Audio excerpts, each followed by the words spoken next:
can't film in here. What do you mean? I mean, Who are you? I'm courthouse security. Courthouse security, your name and badge number and department? Morgan, badge number 18, Pittsburgh County Sheriff's Office. Okay, Deputy Morgan? Yeah, why wouldn't I be able to record? Is there a statute, a law against recording? There is a sign.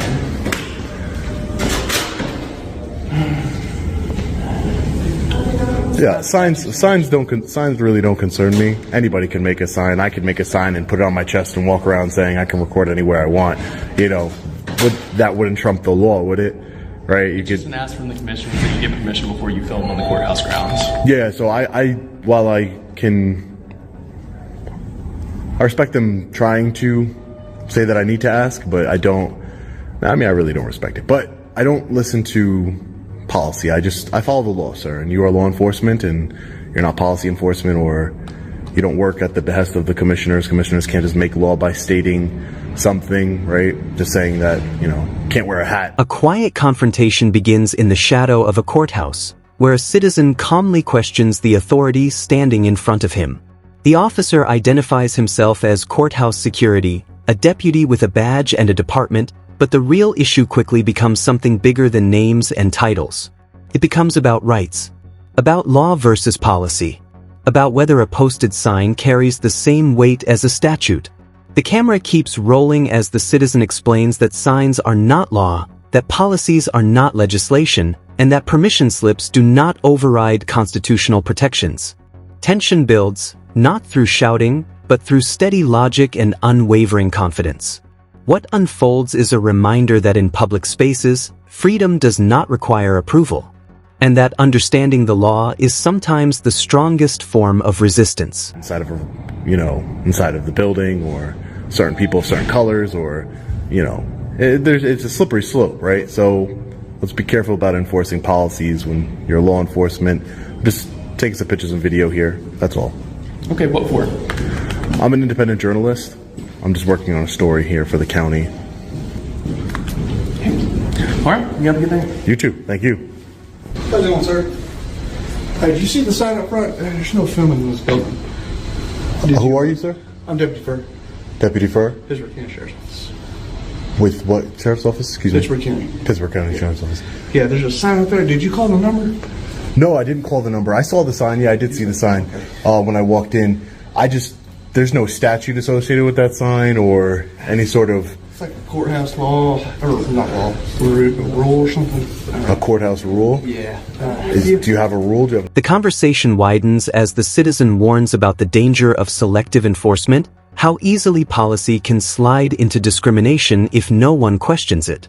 He explains he is simply documenting, working independently, gathering footage for a story about the county. One deputy steps away. Another quickly steps in. A new voice. The same concern. A sign at the entrance. No filming allowed. The camera keeps rolling. The response stays steady. A sign is not a statute. A rule is not a law. Authority is questioned, not with anger, but with clarity. The moment becomes less about cameras and more about accountability. A quiet standoff where knowledge, not volume, carries the weight. An order? Huh? Is it a rule or just a... It's a rule for the courthouse. The judges put it in place, so... it's not illegal, but they prefer you to call. Are you press? Yeah, I'm an independent journalist. Independent? You have a press ID? No, I don't identify myself to law enforcement unless I've broken the law. It's just what I do. It's my policy.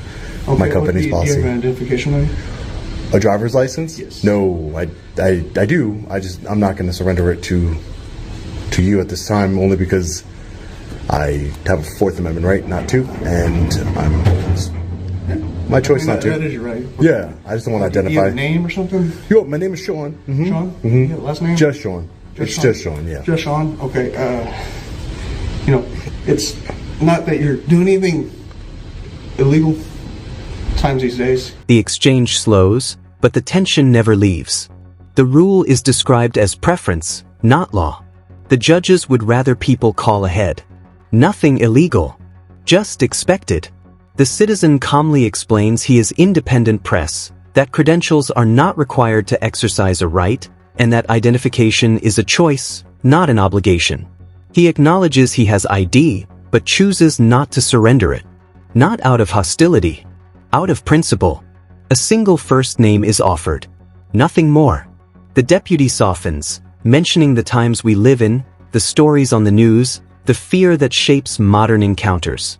In that quiet moment, both sides hover between caution and coexistence.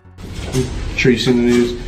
People get a little weird with people filming around here due to, the terror. Oh, and that's why I told you my name's Sean. I'm an independent journalist, and there's a bunch of cameras that are taking my picture all over this building, so you guys know what I look like. That's for security reasons. Yeah, exactly. And I haven't said anything. I'm not saying that you can't take my picture, but if you guys are taking my picture, you guys have everything that I've been doing in this building. There's cameras all over the building, so I'm not doing anything nefarious other than taking pictures and video. And I explained to you exactly why I'm taking the pictures and video. I'm an independent journalist. My name's Sean, and I'm working on a story on the Pittsburgh County here. Okay. May I ask what the story's for? I can't divulge the story only because it might compromise my story. It's an investigative report against investigative journalism. Investigative journalism? Yeah. Okay. Exactly. It's like against the courthouse itself? Just the county in general. Just the county? The county in general. Concerns about security rise, shaped by a world where fear travels faster than facts. The citizen doesn't argue. He explains. He reminds them the building is already covered in cameras, that his face is recorded everywhere he walks, and that nothing he is doing is hidden. He repeats his purpose with steady confidence. Independent journalist. Working on a county story. Nothing nefarious. Just documenting.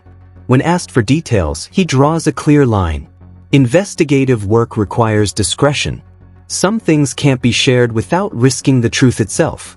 The moment shifts from suspicion to understanding. Not because anyone surrendered ground, but because calm explanation slowly begins to replace assumption.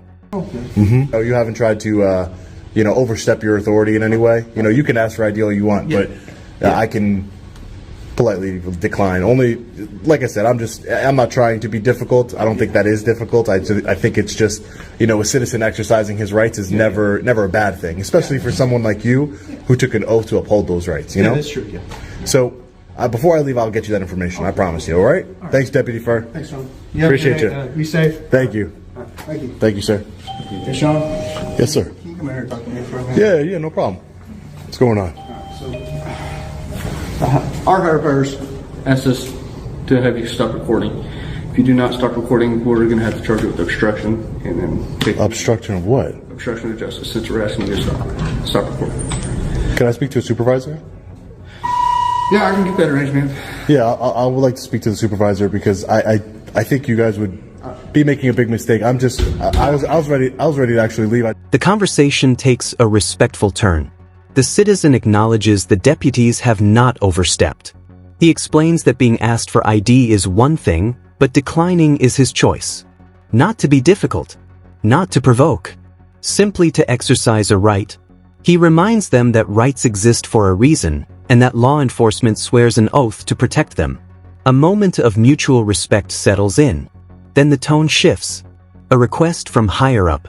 Stop recording. A threat follows. Obstruction of justice. The camera keeps rolling. The citizen doesn't panic. He asks for a supervisor. Direct. He explains he was already preparing to leave, only stopping to submit an open records request. What felt resolved now stands on the edge of escalation. I just have to do my open records request and get out of here. So, now being told that I will be charged with obstruction of justice for exercising a constitutional right, it just doesn't seem like I told you who I was. I'm a journalist. Yeah, I know. I'm trying to de-escalate the situation, but I don't take too kindly to being threatened with arrest, my freedom taken from me, right?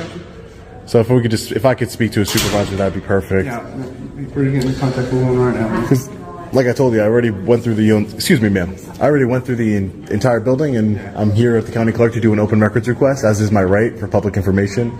So trespassing me from the building or obstruction of justice, that would be violating that right, deputy. And you might get it. And listen, we had a great conversation upstairs. Hey, Sean. Hey. If you're done recording and you were just about to leave anyways, that's fine. The sheriff said it'd be a while before he can come talk to you. So it'd be about an hour, but I could take down your number and he can give you a call when he's Yeah. free. You don't have any supervisors besides the sheriff? The tension sharpens as the citizen explains the contradiction. Being threatened with arrest for exercising a constitutional right makes no sense. He stays calm.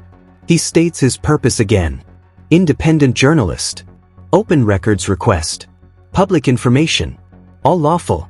He reminds them he was already preparing to leave. The threat of obstruction feels unnecessary. Heavy. He asks, once more, for a supervisor. Not to escalate. To prevent a mistake.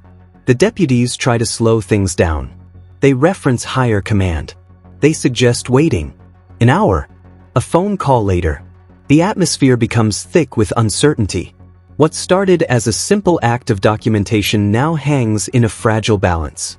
Between authority and accountability. Between policy and principle.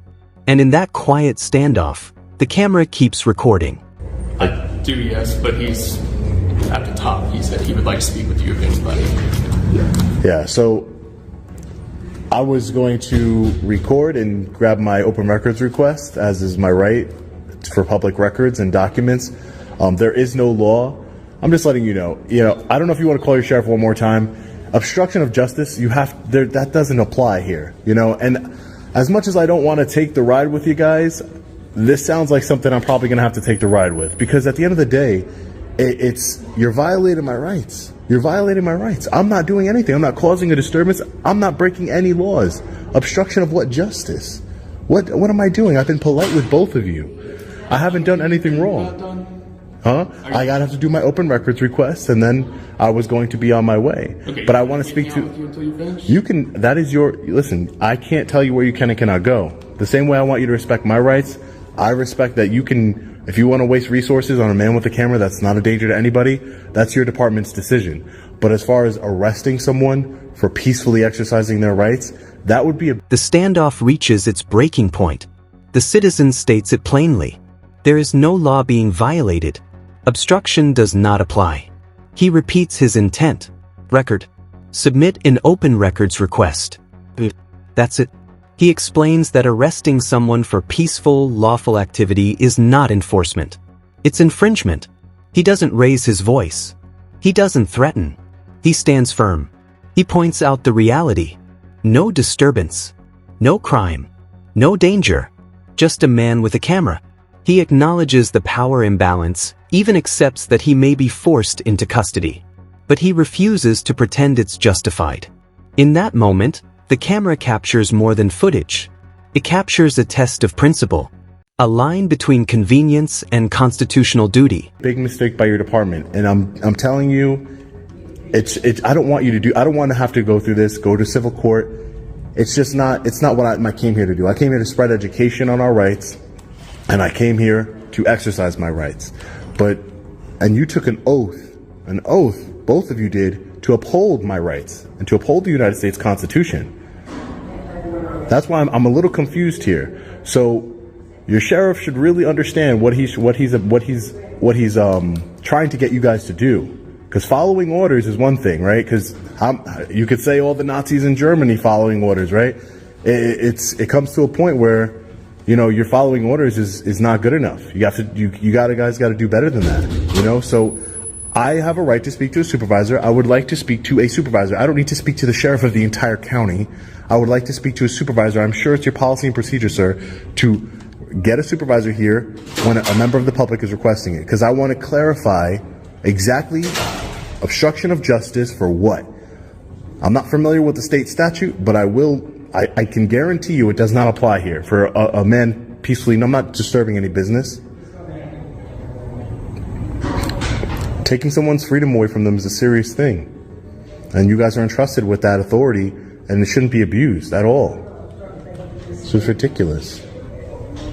And I'm just asking the supervisor to clarify, because I don't want to, if you guys arrest me right now it's on you two and whoever else supervisor. But I want to get that supervisor on camera saying, you will be arrested. All I need to have standing in court to take this to court is you will be arrested if you don't stop recording. And then I will leave the building and there will be consequences. I guarantee you that. There will be consequences for everybody involved that tried to violate. The frustration finally surfaces, not as rage, but as resolve. He explains he never came here for a fight. He came to educate, to document, to exercise rights, not to file lawsuits or spend years in civil court.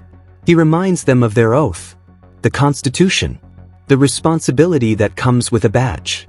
He challenges the idea of blind obedience, pointing out that following orders is not the same as doing what is right.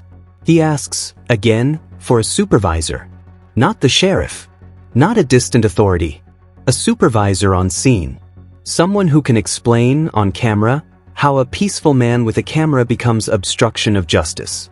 He stresses the gravity of an arrest. Taking someone's freedom is not routine. It is serious. And if it happens here, it will not disappear quietly. The camera keeps rolling. The line is drawn.